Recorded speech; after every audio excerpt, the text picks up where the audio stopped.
All right, welcome back to the deep dive. Today we're going to be talking about something really exciting that's happening in computer science and software engineering. It's about this new announcement from Meta about these new models that they're calling Llama 4. And I think this is a pretty big deal, especially if you're involved in building software and kind of thinking about what the future looks like. This stuff really makes you think about what's possible. Oh yeah, absolutely. We see these announcements kind of come and go, but I think what's really unique about this is the multimodality of it. That really does open up a lot more personalized, intuitive kinds of experiences for users. So yeah, it's definitely a new era for the Llama ecosystem, I think. That's a good way to put it. Yeah, a new era. So we're going to be focusing on two of the main models that were unveiled, Llama 4 Scout and Llama 4 Maverick. We also got a sneak peek at their really powerful teacher model, which is Llama 4 Behemoth. But I think the goal for us today is to kind of cut through some of the technical jargon and really understand, like, what are the innovations here? What makes these models different from what's already out there? Yeah, that's a great question. I think, starting with the Llama 4 herd, as Meta's calling it, these are the first models in this new generation. And again, they're really focused on building these more personalized multimodal experiences, right? So Llama 4 Scout and Maverick, they're open weight and natively multimodal from the ground up. And they've got this unprecedented context length and an interesting architecture using this mixture of experts. Yeah, okay. Mixture of experts. Interesting. We're gonna have to dive into that a little bit more, I think. Good. And then you mentioned Llama 4 Behemoth, and it's like this preview, this kind of like super powerful model. What is it exactly? Like how does it fit into all of this? Yeah. So think of Behemoth as like the apex model. It's their most powerful large language model, but it's primarily being used as a teacher model initially to improve the quality of the other models. Oh, okay. So it's kind of like helping train the other models to be even better. Exactly. Okay, got it. So let's start with Llama 4 Scout. What are the key specs we should know about? Yeah, so Scout's operating with 17 billion active parameters. It's got 16 experts. Meta's calling it the best multimodal model in the world in its class. It's more powerful than the previous Llama generations, and it fits on a single NVIDIA H100 GPU with N4 quantization. Wow, that's pretty amazing. And you mentioned quantization. Like, what exactly is that, and why is it important? Yeah, so N4 quantization is a technique that allows you to kind of compress the model. It reduces the memory footprint, and it makes it more efficient to run without sacrificing too much performance. Okay, so it's kind of like making the model more streamlined so it can run on less powerful Right. hardware. Exactly, yeah. Cool. And then the context window, it's like 10 million tokens. What does that even mean? Yeah. 10 million tokens is huge. It's an industry-leading context window. And what that means is that the model can consider a much larger amount of information when it's processing something. So you could feed it like an entire code base or a huge collection of research papers, and it would be able to understand the relationships between all of that information. Okay, so it's like having a much bigger working memory. It can hold more stuff in its mind at once. Exactly. Yeah, that's a great analogy. So what kinds of things could you do with a context window that big? I mean, it's hard to even imagine. Well, you could do things like multi-document summarization. So if you had a bunch of different documents, you could feed them all to the model, and it could summarize all of them in a way that understands how they relate to each other. That's pretty incredible. Yeah. Or you could analyze user activity over a long period of time. So if you were trying to build a really personalized experience for a user, you could feed it their entire history of interactions, and it could figure out what they're really interested in. Wow. And I guess for software engineers, you were saying you could even feed it an entire code base. Like, what would that even be useful for? Yeah.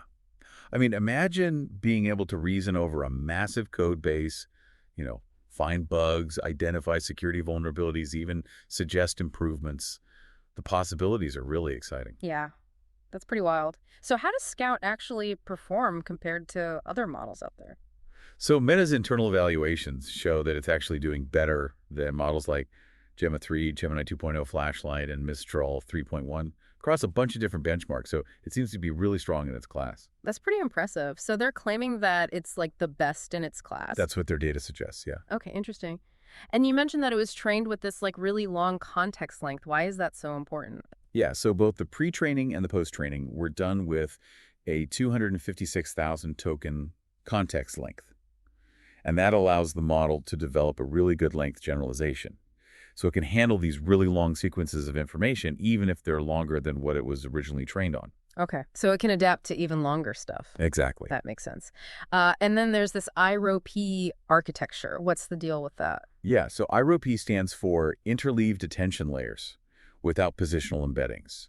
And it's this new approach to handling positional information in these really long sequences. Because traditional methods, they kind of struggle with that. So IROP combined with inference time temperature scaling, it helps the model understand where different pieces of information fit within a really long stream of data.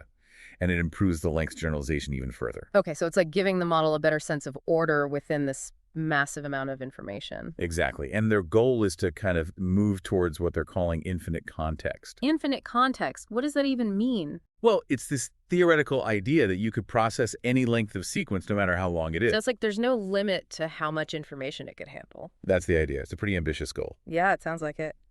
And what about understanding images? Like you mentioned, Scout is multimodal, so how does it do with visuals? Yeah, so Scout has what they're calling best-in-class image grounding.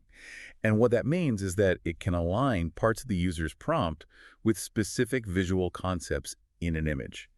And it can actually anchor its response to those regions in the image. So it's not just recognizing objects, it's like understanding their relationships to each other and to the user's question. Exactly. Yeah, it's a much deeper level of understanding. Wow. So it sounds like Scout is like this really efficient, capable model, Yeah. especially good at these really long sequences and understanding images. So let's move on to Llama 4 Maverick. It's also got 17 billion active parameters, but the total parameter count is way bigger. Like, what's the difference there? Yeah. So Maverick has 17 billion active parameters, same as Scout, but the total parameter count is 400 billion. And that's because it has 128 experts in its mixture of experts architecture. Okay. So it's got a lot more experts. Like, what does that do for its performance? Well, Meta is saying it's also the best multimodal model in its class, and it's actually beating models like GPT-4o and Gemini 2.0 flash across benchmarks. And it's getting comparable results to DeepSeek v3 on reasoning and coding, but with fewer active parameters. Wow. So even though it has fewer active parameters, it's still performing just as well or even better than these other really advanced models. Yeah, and that really speaks to the power of the mixture of experts architecture. Okay. So can you explain a little bit more about how this mixture of experts thing actually works? Sure.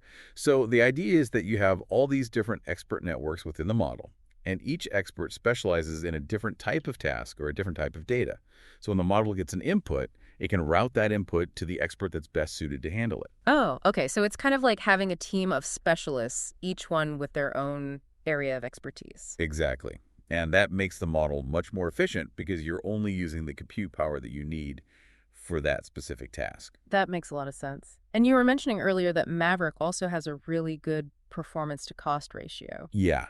They have this experimental chat version of Maverick that got an ELO score of 1417 on Elmarina. Okay. And ELO, that's like a ranking system. Right. It's like a measure of how well a model performs in a conversational setting. Okay. So that's a pretty high score. Yeah, it's really good, especially when you consider how efficiently the model is running. So this mixture of experts thing seems to be really important for both efficiency and quality. Absolutely. Yeah. And it's a key part of how Maverick is able to achieve such impressive results. Okay, got it. And like Scout, Maverick is also natively multimodal. Yes. It uses what's called early fusion. So the text and the visual tokens, they're integrated into the model's processing from the very beginning. So it's really good at understanding how those two modalities relate to each other. And they mentioned some improvements to the vision encoder. How does that work? Yeah, so they've taken their MetaClip models and they've trained it separately alongside a frozen Llama model. So it's specifically adapted to work with this kind of large language model. Okay, so it's like they've fine-tuned it to be even better at extracting meaningful information from images. Exactly. Cool. And the post-training for Maverick, it seems pretty intense. Like they have all these different stages. Yeah, so they do lightweight supervised fine-tuning, then online reinforcement learning, and then lightweight direct preference optimization. And the idea is that by focusing on the harder prompts and filtering out the easier ones, they can really push the model to its limits. Okay, so they're kind of like deliberately challenging the model to make it smarter. Exactly. And that leads to better performance on things like reasoning and coding. Makes sense. So overall, it sounds like Maverick is this super adaptable, really powerful model, and especially good at understanding both text and images. So what kinds of applications would it be best suited for? Well, Meta sees it as kind of the workhorse for general assistant and chat use cases. Hmm. It's really good at precise image understanding and also creative writing, so it's pretty versatile. So it's kind of like a jack of all trades. Yeah. I mean, it's definitely a general purpose model, but it also excels in certain areas like image understanding. Okay, cool. So let's move on to Llama 4 Behemoth. It's this massive model with 288 billion active parameters. Like, how does that even compare to Scout and Maverick? Yeah, so Behemoth is on a whole other level. It has almost 2 trillion total parameters and 16 experts. And it's getting state-of-the-art performance on a lot of different benchmarks, especially in math, multilinguality, and image understanding. Wow. So it's like the super-powered version of the other two. Yeah, you could say that. And you mentioned that it's being used as a teacher model. Like, what does that mean? So they're using a technique called co-distillation, where they use Behemoth to help train Maverick. So it's kind of like a senior expert passing on its knowledge to a junior expert. Oh, okay. So it's like a mentorship program for AI models. Exactly. And it's really effective at improving the quality of the student model. And I imagine training a model that big, it must be really challenging. Like, how do they even do it? Yeah, it's definitely not easy. They had to come up with a whole new approach to post-training. They had to be really aggressive about pruning the training data, and they had to focus on the hardest prompts. So it's like they had to create a whole new training regimen for this super athlete. Yeah, that's a good way to put it.